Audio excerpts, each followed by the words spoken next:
Let's look at some bluffing concepts today. In the first hand, we have three limpers. We have King 10 offsuit in the small blind. Let's just raise it up here for value. One of the limpers calls us. Flop is Jack 7-6 rainbow. Not particularly good for our hand, but okayish for our range. We c-bet here. Unsurprisingly, we get called. And now the important card here is the queen. So the queen is important because it is a higher card than what was there on the flop. So that's a really good barreling card for us because the queen shouldn't hit his range very hard. Yes, he could of course have some queens, but he shouldn't call with queen high on the flop.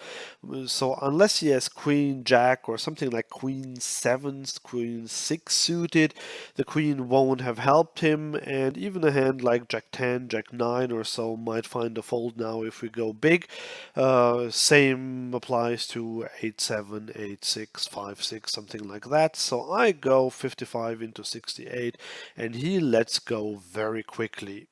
Very similar idea in this hand, where we have a straddle under the gun. We raise it to 20 in the hijack. We made it bigger than normal because we have a beluga in the big blind, but this time beluga folds, but the straddler calls. Queen 9-3, we have a couple of backdoors here, so we just go for almost half pot. We get called, and now we have the king of hearts on the turn.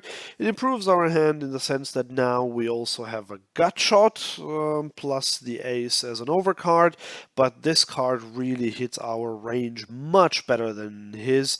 I mean, yes, maybe king 9 calls there, king queen might even have raised us pre-flop.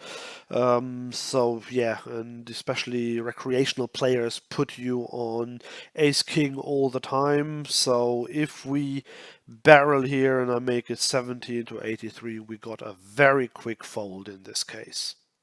Slightly different concept in the next one, but again we have a straddle. A tilted recreational player in the cutoff makes it 15. We make it 45 with ace queen offsuit on the button. The tilted recreational player calls. Now 8, 9, 10 with two clubs is an awful flop for the 3-bet aggressor, so we have to check our entire range here pretty much. At least we have a gut shot, 2 overs, and backdoor flush draw. When the 5 of hearts comes on the turn, it doesn't improve any of us, and he now bets 15 to 98. At this point it's quite close. You could fold, but I thought because we have the 2 overs and gut shot, I decided to just float here and hopefully either improve or take it away on the river. And now we get the king of clubs here, and the tilted rec now slows down. He checks to us. Okay, so what do we make of this now? We do have a blocker to the flush here, and the king, yes, whilst he could have a king, it's also not unreasonable for us to have a king, and because we have the flush blocker, I think this is a mandatory bet now. Yes, we might be good here because we have the best hand that's not a pair. However, unless he did this with something like queen jack or yeah, I can't even see much else, maybe something like ace 4 or so. Unless he has any of those outlier hands, he is probably ahead. So I think if we bet pretty big here, like 115 into 198, we can get him to fold something like even potentially pocket jacks, but definitely any other weaker pair, and that's exactly what happens. Here we have another of those limp pots as they happen all the time at 1, 2. We make it 15 in the small blind with ace 10 suited, pretty standard. The first limper calls us. We get this great flop, king 9, 4, 2 spades. definitely going to c-bet here, and I make it quite big. This is in line with GTO as well. He calls, the turn doesn't improve us, but we still have the nut flush draw here, and I think he doesn't have a lot of kings. If he has a 9, yes, he could have 9-7, but from under the gun is a limper, and this was not one of the worst players. I think he might have 10-9, 9-8, something like that, maybe pocket 8s, pocket 6s, and he should let all of those go, and even if not, we still have a draw to the nuts, so we make it 16-74, and we get an easy fold here. In this last hand I had to sweat a lot more, so we open for 7 under the gun with a 7 of clubs. An unknown cutoff who seemed to be a studied player calls, and the beluga whale in the big blind calls as well. We flop another flush draw here, but I decide to check my range because I think the cutoff is a studied player. He goes ahead and bets on about half pot. The whale in the big blind gets out of the way. If he had called, I would probably just have called here because I don't really want to raise against whale if I don't have a really good hand, just a draw.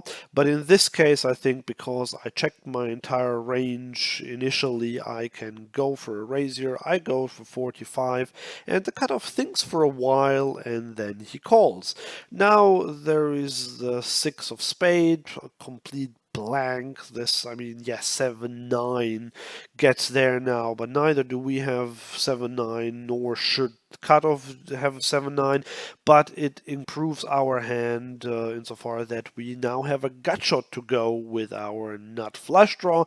So I just keep barreling here. I go for 85, and the cutoff took almost 2 minutes, I think, until he finally folded his hand. So I think I probably got him off something quite strong, like a 10 here.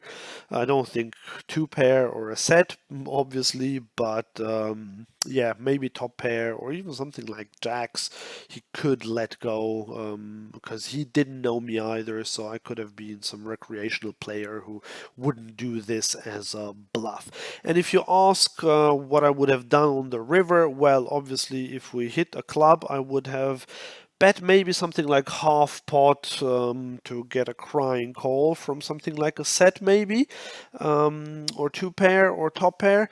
If we had hit our 9, that's so disguised that I would have just overbet the pot, especially because we block clubs which are auto folds for him. So I think in that case he would have had a good hand to call down there my triple barrel if I had overbet the river, and if I had missed completely, then I would have just given up with 2 clubs in my hand. Exception maybe if another ace comes, then I would have bet small for value, because then we could still get called by 10, like jack 10, queen 10, king 10, something like that. And if you want to find out more about how to bluff on the river, check out this video here where I show 2 more examples.